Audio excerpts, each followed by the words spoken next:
Thank you.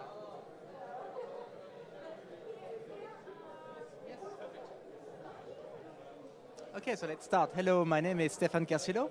I'm the head of the Jobs and Income Division here at the OECD, where we discuss a number of issues related to inequality and social mobility, notably, and also technological change. So I'm very happy and proud to welcome today Tyler Cowen. Hello, Tyler. Hello, thank you for having me. So Tyler Cowen is a very influential economist. He's a professor at George Mason University in Virginia.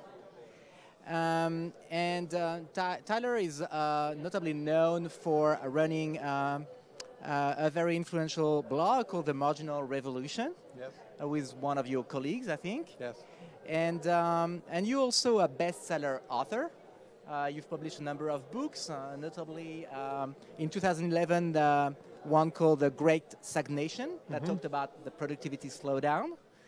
In 2013, another book called Average is Over, which focused on the polarization of our jobs and societies. And the most recent one, which you have here, is called The Complacent Class, which talks about segregation in society and also the lower incentives we have to innovate and change. You're also known to think out of the box and come up with ideas and links that people haven't seen before. This is notably the case in your most recent book, where you come up with a number of evidence explaining why we evidencing a profound change in society, actually, and why you're not so optimistic for the future. So that's what we can actually discuss today. But let me first start with going back to one of your previous books about technological change and the polarization of jobs and society as a whole. In your opinion, what are the technological developments you think are going to have the largest impact on our jobs over the next 10 years or the next 25 years, or maybe further down in time? I think tech is fundamentally changing the job market. If you think back to an old-style manufacturing job, you might need a high school education, but you probably don't even need a college education. If you look at the growth of manufacturing jobs in France in the 1960s, actually at that time, very few French people had a college education at all. But now if you're working with tech, you probably need a college education, but even that is not enough. Often software is changing so rapidly, the devices you're working with are changing so rapidly that you need to retrain yourself every 3 years, every 5 years. And the percentage of people who can do this well is much smaller than the percent that can work in those old-style manufacturing jobs. So we're seeing two classes of workers, those who work well with computers and those who have to compete against them. Okay, so what can we do about it? What can we do for those who have to compete with computers? What do we have to offer them? Well, ideally what we would like is to educate more people so they can retrain themselves. But the thing about retraining is you often have to do it yourself. You can send someone to college. Even in the United States, the college completion rate is probably below 40%. So what it takes for a person to be able to learn a new system every 5 years is really quite forbidding. So I think what will happen is people who are in lower level service jobs, they will reap a bounty of free or nearly free goods from the internet. But I think already we see they're not receiving sustained wage gains in the way they did in the 1950s or 1960s. Okay, so, I mean, what's the consequences of that? Should we actually increase redistribution to, tax the jobs that are highly productive and also provide some support for these people who only have low wage opportunities? Or should we find other solutions? What's there for them? Well, I would consider increasing redistribution. But keep in mind, the United States and many other nations in the West, we're already we're heavily indebted. We've promised much more to our elderly than right now we can pay. So any surplus we can come up with, in essence, we've spent it on our elderly and on pension promises. So I don't think a lot of redistribution will be coming. It will be a question of how people can adapt to a fairly wage stagnant environment. A lot of people will still use the internet to be happy or creative in new ways, but you see in the data in many countries, wages at the middle have grown only quite slowly. Well, these developments also probably have a lot of consequences in terms of income distribution or even wealth distribution. Do we have to worry about that? We do. I would stress when it comes to happiness distribution, I'm much more optimistic. So one nice thing about the internet is it gives you more mobility of status. So if you think, what are the different ladders you can climb? What are the different communities you can find where someone values what you do, or where you can excel, or where you can make a contribution? The internet opens up a lot of opportunities for people to feel good about what they do by targeting some niche, some hobby, someone they put themselves in touch with, working with another country from a distance. So I think status mobility will do okay. Happiness inequality probably is doing fine. But when we look at incomes, the tendency of the top 10 or 15% to really earn much, much more and a lot of wages to be stagnant, I believe that is our foreseeable future for decades. And don't you think this could actually have consequences on social cohesion or even democracy? Political consequences? People claim that it will, that inequality will corrode democracy. I'm not convinced that is the case. I think you can see plenty of economies that have grown quite rapidly. One example would be Poland. It's grown at 4% for well over 20 years. They are turning away from democracy, even though a lot of people have received a lot of benefits from that growth. Compared to communist times, many parts of Eastern Europe, most people are much better off.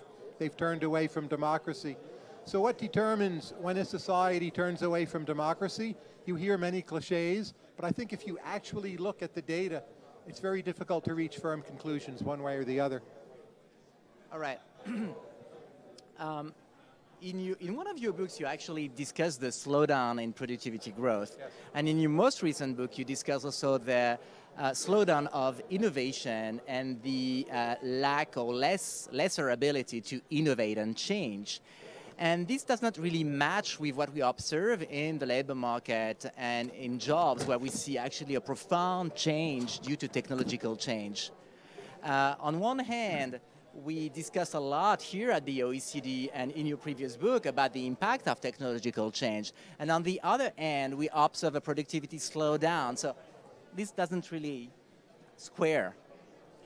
If we look at available data on productivity, as best we can tell, American productivity in its best time, earlier in the 20th century, grew at about 3% a year. Right now it's growing at about 1% a year. That is much lower. The tech sector obviously is very dynamic. It's brought big changes to our lives. We see those as consumers. But most of the rest of the economy, productivity has grown very slowly. Automation is not throwing most people out of work. The US, Japan, Germany are basically at full employment. And if you look at the service sector, healthcare, education, and government, technology has not had so much of a major impact, not yet at least. It's mostly just the tech sector. Don't you think it's also a problem of measurement? That we have problems measuring the impact on the value added of technologies, on the value added produced by firms? I don't think we do. I think the internet has become more and more monetized. So if you buy something you want on Amazon, that shows up in GDP.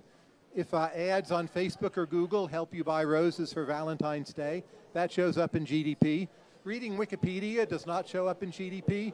If your GPS helps someone deliver a pizza to your home, that shows up in GDP. So when people correct for possible biases and omissions, productivity slowdown is still there. The internet is now quite monetized. Okay, so in your latest book, you actually relate this productivity slowdown also to the lack of opportunities and also the slowdown of social mobility in a number of countries. What's the link? I focus on the United States in my book, but you see common patterns in many, but not all, other Western countries.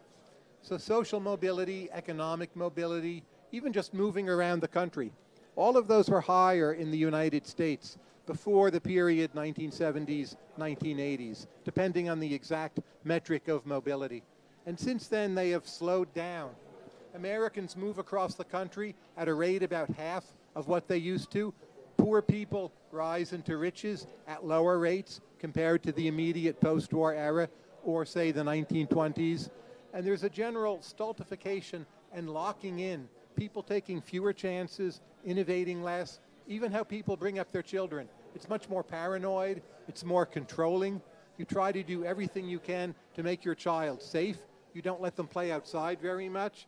And there's been this basic shift in mindset away from dynamic change toward protecting what you have.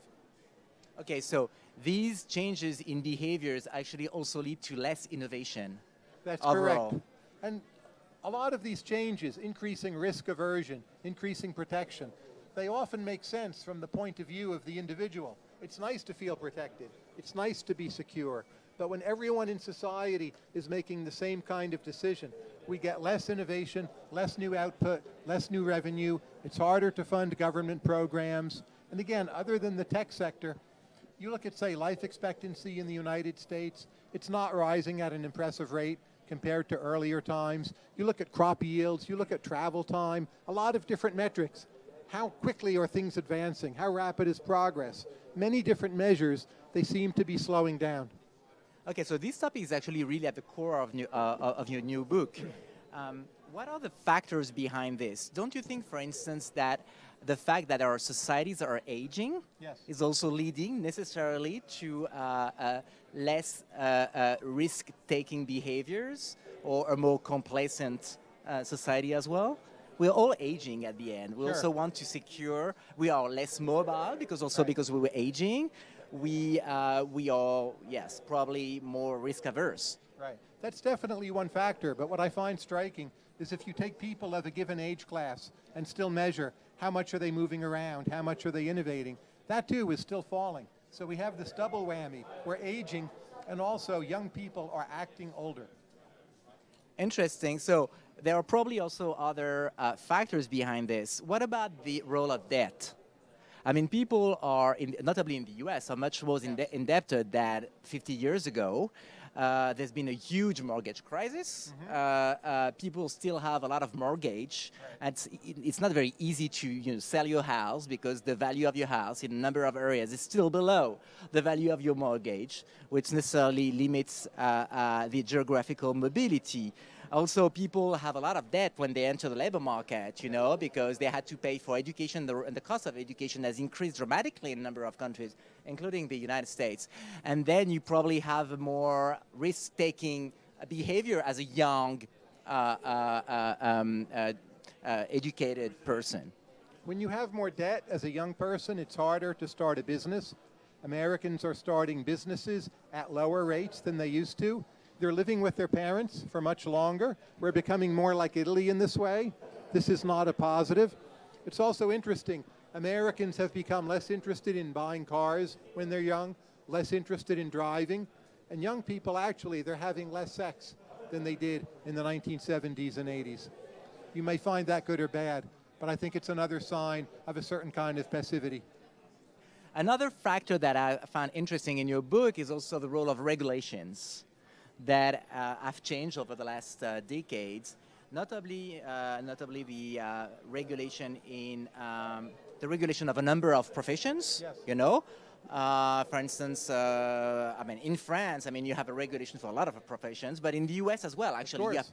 You want to walk dogs for people. In many states, in many cities, you need a license. In some places, you need a state license and a city license. You want to be an interior decorator. You want to be a barber. And then if you move across the state line, you need to get a license from the new state. It's crazy. Licenses for doctors, that makes sense, yes. For nurses, yes. But licenses for people performing very ordinary services, it's a barrier to competition, it limits dynamism, hinders income mobility. You mean that these regulations are supposed to protect the customer when you have a problem of information you don't know and potentially very big, large consequences for the customer?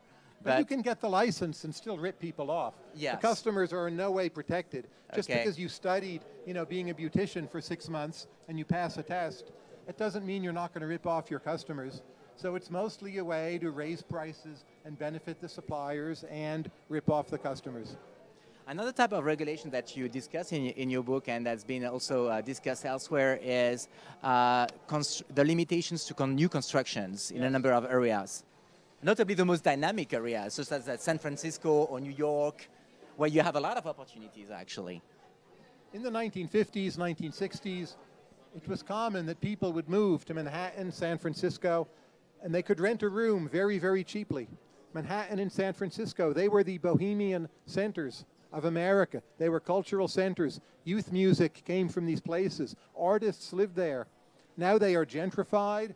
A typical rent, not a great place, a mediocre place, will cost $4,000 or $5,000 a month.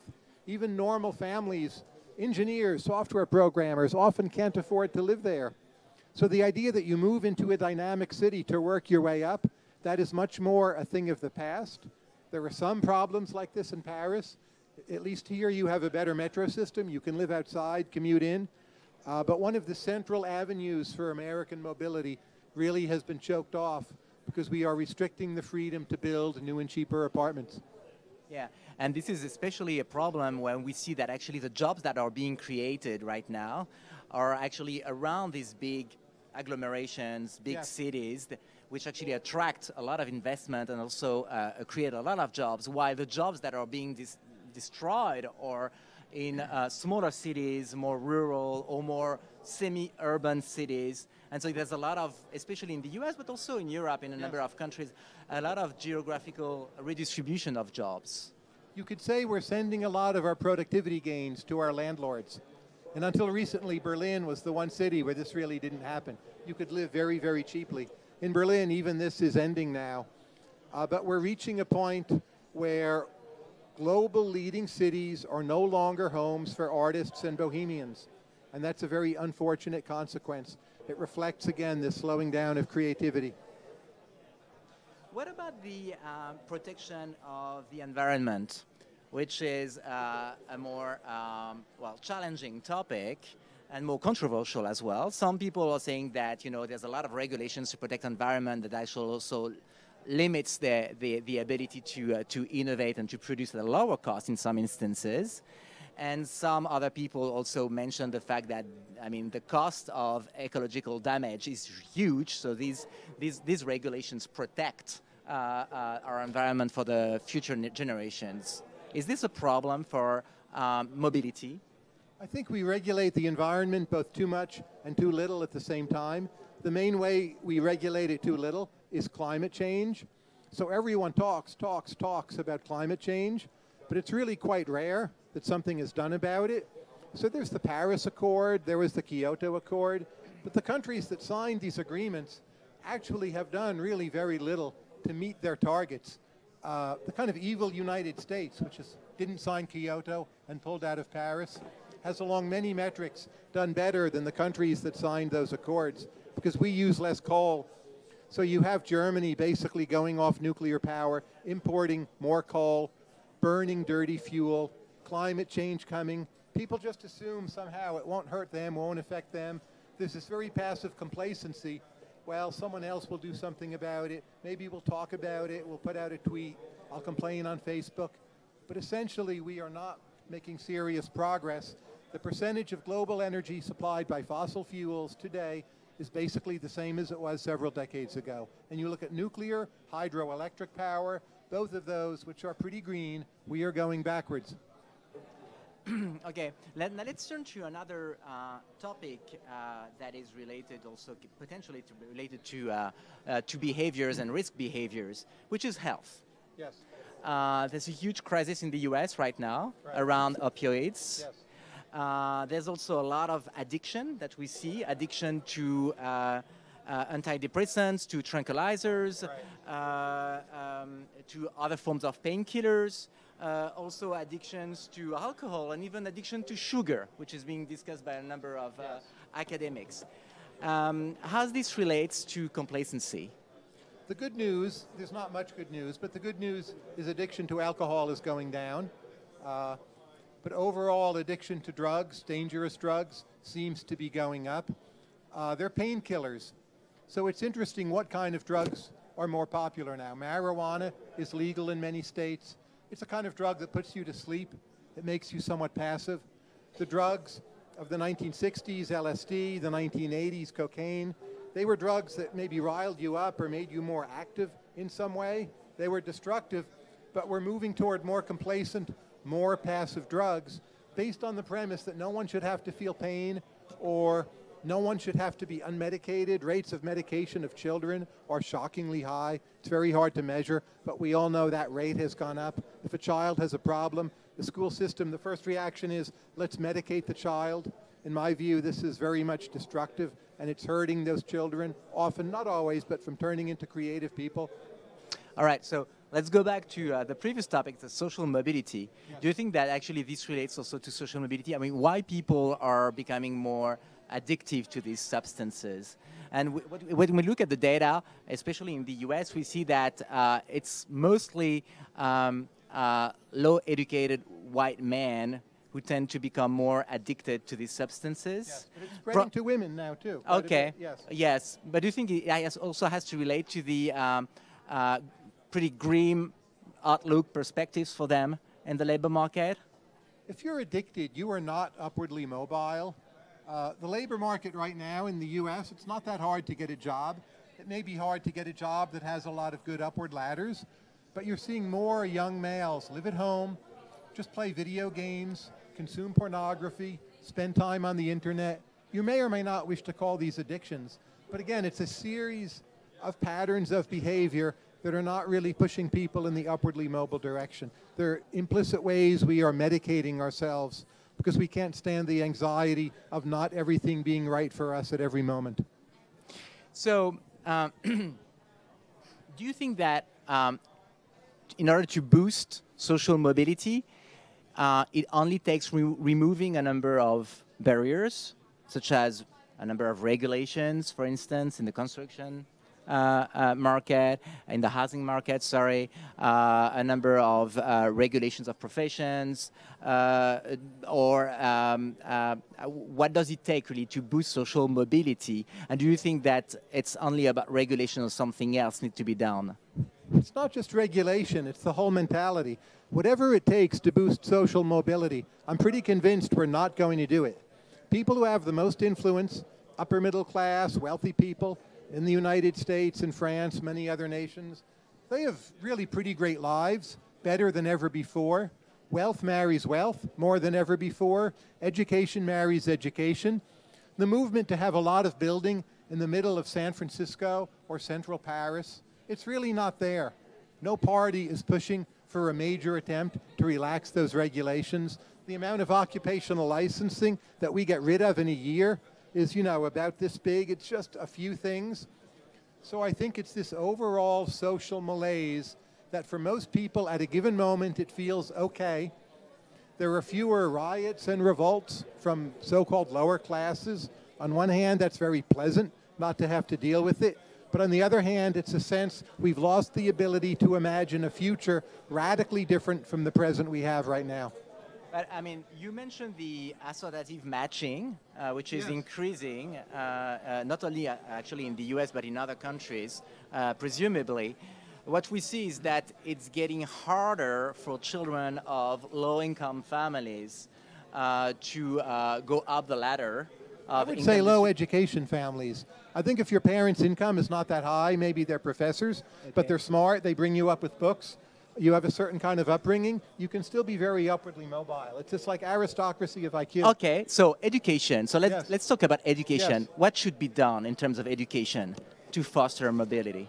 I think elite schools should take many more chances with whom they let in. The entering class at Harvard is hardly larger today than it was in the 1960s. They should take in many more people the way University of Chicago has done. The people who are donors to Harvard, the alumni, people on the board of Harvard, they don't want to do this. They're not going to do it. But there is a lot we could do that would make things better for many people. Just take more students into Harvard. They won't do it. I'm not saying that one change will fix the whole problem. But when we're not even willing to do that, that convinces me that we are fundamentally stuck for basically internal mental reasons. But don't you think we should actually do something also just before Harvard and before tertiary education? What can be done very early in life? You need parents to really believe in the value of primary education. In the United States, this happens with high variance. A lot of parents do. Those tend to be good schools. A lot of parents don't. Some of it is schooling policy, but most of all it stems from the parents and their attitudes. You see South Koreans, they move to the United States, very pro-education attitude. Their kids grow up being pretty well educated and overall doing very well in the marketplace. But there's too little of that attitude and the kind of consistency of French primary school education we do not have in my country.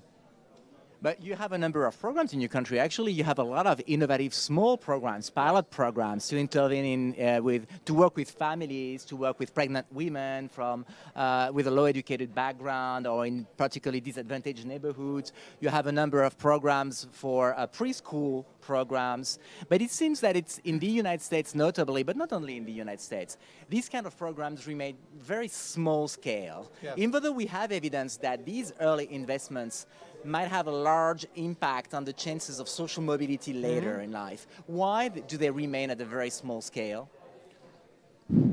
We're a federalistic country. We're very decentralized. That helps us innovate, but it also means that good things we do don't always spread very quickly. But my view actually is the very poorest people in America have seen some real gains. A lot of that just comes from lower prices due to Walmart, Amazon, cheap goods from China. It's kind of the lower middle class that I think is really suffering. They're competing more against foreign labor. But I think like the very poorest people in America have seen real gains. It's contrary to what you often read, but the numbers appear to bear that out. Okay, so now let's turn to the future. And in your book, you have a pretty gloomy prediction of a great reset. You think that actually at the end of the day, something's going to happen. I mean, Yes. we cannot continue like that Yes. forever. So can you tell us how you see this great reset? How is this going to happen? What's going to happen if we don't do anything about this? Well, I think complacency is fine if you have no debt and you save a lot of your income. So if you look at a country like Denmark and you ask me, can Denmark pull off complacency? In some ways, they're the masters of complacency. I am not pessimistic about Denmark. But you look at the debt levels in the United States, which have been worsened by Donald Trump's tax cut, and you ask, where will the money come from? The long-term strategy of the United States has been to run up a lot of debt, personal, corporate, public sector, whatever, but then pay the bills by innovating a lot. That can work fine if you keep on innovating. We are not playing the Denmark game. We are on a treadmill where we need to stay dynamic or we will run out of money, just like Italy maybe is facing that right now. Thank you very much, Tyler Cowen. Thank you. Thank you. You might actually have some questions for Tyler. It's time to ask them.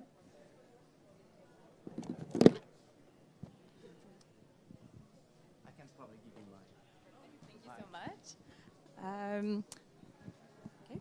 Thank you so much for your interesting discussion, Mr. Cowen, Professor Cowen. I'd really be interested how much, in the economics literature, there's so much talk about heuristics now. What is the relationship between complacency and that we're all sort of thinking fast, for lack of a better way to explain it, for much of our lives? That, to some extent, some of this is on autopilot. And why is this different now than previous generations? I think if you look in behavioral economics, the strongest effect you'll find is what's called status quo bias. People tend to stick with the status quo. They don't like giving up what they have. What they have, they value more highly than they ought to. This was different in earlier times because change came at you, in a sense. This is the case in China today. People in China are not typically complacent. They figure change is coming at them, whether they like it or not. They want to be ahead of that curve to master it. They take more chances. Their lives are riskier, more volatile, but they're creating at a relatively high pace.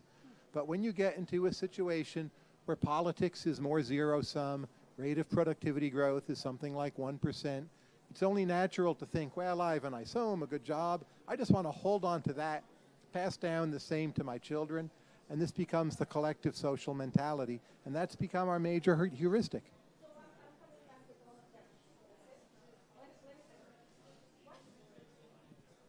Professor Cowen, have you been able to link the behavioral patterns which define complacency with, on one hand, environmental foundations, and on the other, micro foundations, including neuro foundations?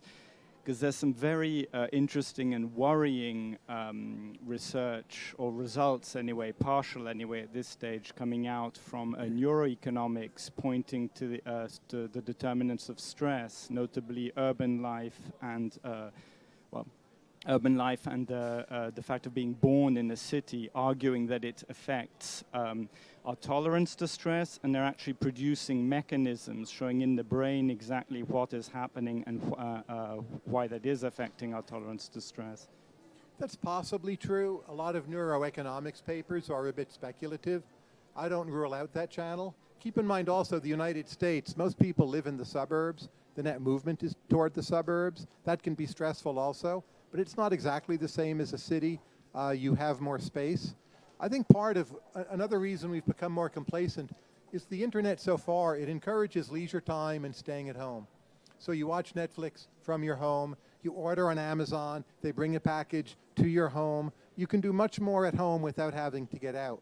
And I don't think that's what the internet will be forever and ever, but right now the net effect has been to encourage more leisure time and lack of mobility rather than getting out there and interacting with people. And I think that's another factor that's operating through neuro roots. But that's speculative, I think, rather than proven.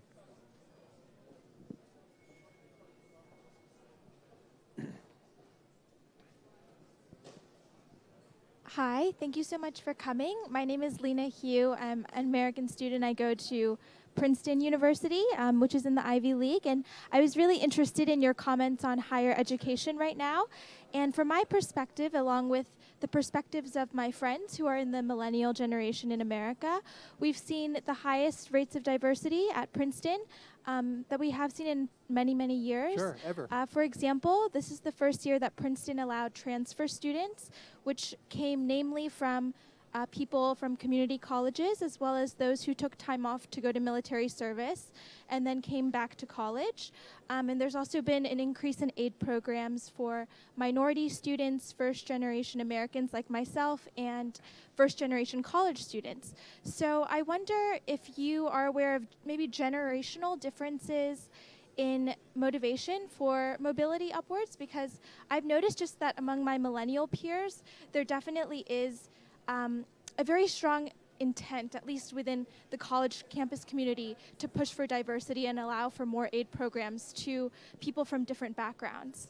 I think Princeton, Yale, and University of Chicago have done much more than a lot of other schools. That's to their credit. We need more of that. But even those schools, I mean, Princeton, in my view, should boost the size of its entering class by 3 or 4. And I don't see them doing that. Chicago has done the most in that direction. So it's great to have more diversity, but just letting more people in. There are more people knocking on the door. Brilliant people from Nigeria, maybe some of them get into Princeton, but you have more admissions, entering class not going up very much. And then there's this crazy scramble to do everything you possibly can to get into Princeton. We need to put more people into elite institutions and make them less exclusive. Any other questions? Maybe one last question? They're saying time is up, I think. Yeah, we actually started late. Okay. We can probably take Hey, thanks a lot, Tyler. I was wondering if you'd, well, you talked a bit about the corporate sector and declining rates of startup of new businesses, but do you see this also in just the entrenchment of firms and them protecting their patch and that lack of business dynamism? And also there's talk about the rising sort of non-compete clauses for employees of these types of firms. I'm wondering if you see that as being much of a role in promoting complacency. Those are both good examples. The rate at which firms turn over in a given sector is lower than it used to be, and it's falling. Now, sometimes that's because a lot of firms just keep on doing a good job. It's not always a bad thing. But I think on the whole, it's a sign of less dynamism. Even the tech sector, it's too early to say. But I think there's at least a chance. We now have 4 or 5 giants who for a while just won't really budge. And maybe the tech sector will become less dynamic than it had been. We don't know. Non-compete agreements, I would not allow them the way we do now. I don't think we have clear evidence on how much they matter. But the argument for having so many of them, I just don't see it. So let's roll them back and see what happens. Well, thank you. I think it's time to conclude. Thank you so much, Tyler. Tyler, for being here today. I have to say that we have a couple of reports that are going to come out in the next few months that relate actually to your book, and a bit to the segregation that you're talking about, and to the lack of mobility that we see in our society and economies. One is about the lack of social mobility, the broken elevator, it's called, and it's going to come out on the 15th of June. And then in the fall, we have another report on the middle class with the new risks and opportunities of the middle class. So these two themes will actually relate very well to your new book. Recommend reading this book. There's a lot of, actually plenty of food for thought, sometimes very controversial positions or ideas, but it's a very good point of start when you want to start thinking about these issues. Thank you very much. Thank you.